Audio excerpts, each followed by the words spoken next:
Hey guys, LevelCap here, and this week in gaming, Battlefield 6 leaks reached peak insanity, DayZ's creator unveiled a new survival game, Call of Duty Warzone had a disastrous update, and much more.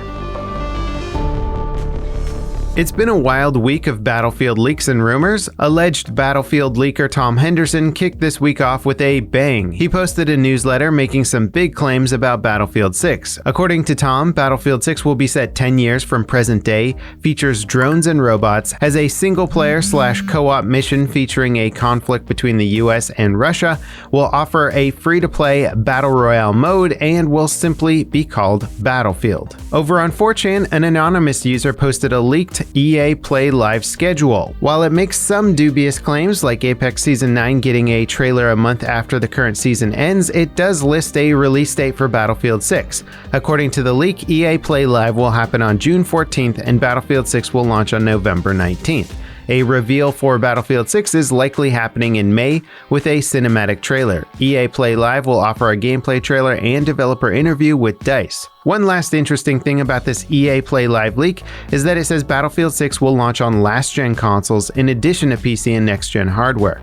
As for how plausible any of these Battlefield leaks are, the answer is a big ol' I don't know. Tom has been quote-unquote leaking stuff about Battlefield 6 for over a year at this point. Most of what he said could be reasonably traced to existing info and DayZ's track record with the franchise. The EA Play Live leak also seems pretty dubious, but at the same time, it looks like a pretty logical schedule.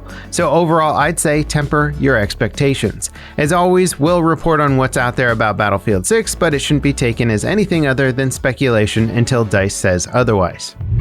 DayZ creator Dean Hall revealed his next game, Icarus. It's a survival game that blends the loot and leave mechanics of Escape from Tarkov with the Hunt Showdown's permadeath system. You and up to 7 other players drop into a hostile world. The objective is to collect loot, complete objectives, and extract before time runs out. Not making it out before the timer hits 0 means you lose everything you collected and dropped with. Unlike most games in this genre, mission times vary from hours to days and even weeks. Once you land, you'll have to collect resources and craft tools, build shelters and other items to aid your survival. Completing tasks like building a house and cooking will reward you with points towards progress.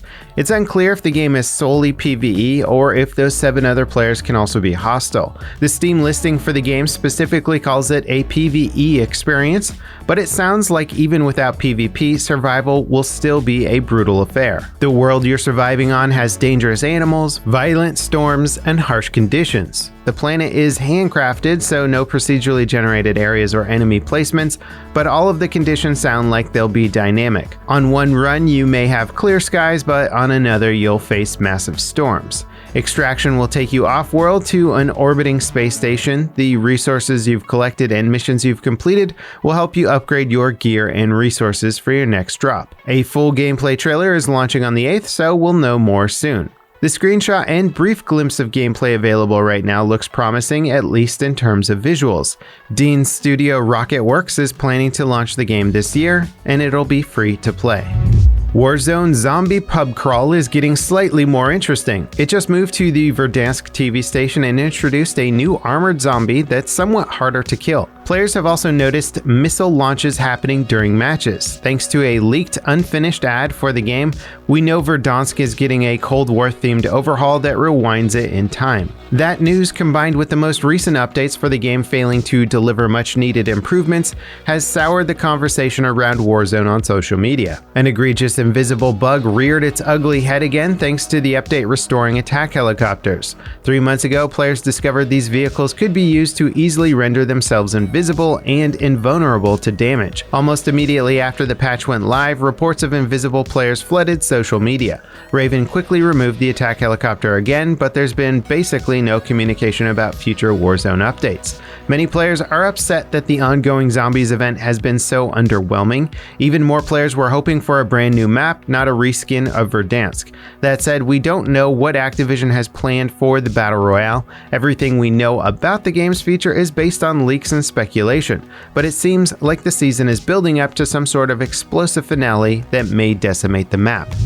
Chinese police busted what might be the world's largest video game cheating ring with help from Tencent. The authorities worked with Tencent to track down the people running the cheat operation throughout a 12-month investigation. The cheating ring was dedicated to selling cheats for a wide variety of games. While most of those games were mobile titles, they included games like Overwatch and League of Legends. They sold the cheats in hundreds of countries and regions according to authorities. At the time of the bust, police seized $46 million in assets, including luxury cars and goods. Thanks to initial confusion about the police report, estimates put the total revenue earned by the cheating ring at $700 million. But the BBC has confirmed that they only made roughly $76 million in total. That's still an obscene amount of money. 10 people were arrested in the police raid, and the police took at least 17 cheat websites offline. Cyberpunk 2077's latest update is a major one that fixes over 400 issues. It also makes several tweaks and improvements to both gameplay and performance. On console, players are reporting improved stability and smoother FPS. Last-gen consoles still struggle to hit a consistent 30 FPS. Overall, the patch has been well received, but it's also introduced new bugs like permanent sandstorms and gameplay issues. The developers still have plenty of patches planned for the future, including free DLCs and paid expansions.